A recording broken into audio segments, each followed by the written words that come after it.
લગ્ન બાકી છે ને જી? જો બેટા, તું જ્યારે બી લગ્ન કરે, I don't know whether you will call me or not, પણ હું જેટલો સુખી થયો છું ને આની સાથે એના કરતાં વધારે સુખી હું તને જોવા માગું છું. અને એની એક માસ્ટર કી છે હું જે તને આપું છું એ વાપરીશ, તને ચેલેન્જ દેખું છું, ખૂબ સુખી થઈશ. પરણ્યા પછી તારે સુખી થવું હોય ને એક જ કામ કરજે, તારી પત્નીને પ્રેમ જ કરજે. જસ્ટ લવ યોર વાઈફ, પણ એને સમજવાનો કોઈ દાડો ટ્રાય ના કરતો.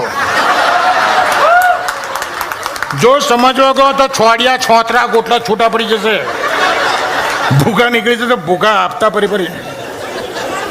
અને મેં તો પ્રેમ લગ્ન કરેલા રાજ. પહેલા 2 વર્ષ મેં ખિસ્સામાં કાર્ડ રાખેલું, કાર્ડમાં મોટા અક્ષર લખેલું કે તું સાચી છું, યુ આર રાઈટ. આટલું જ કાર્ડ જ બતાવવાનું, તું સાચી છું. લોકોને લગ્ન જીવનમાં ભડકા થયા છે સાહેબ, મારો તણકો નથી થયો. અને કાર્ડ 2 જ વર્ષ વાપર્યું છે, બાકી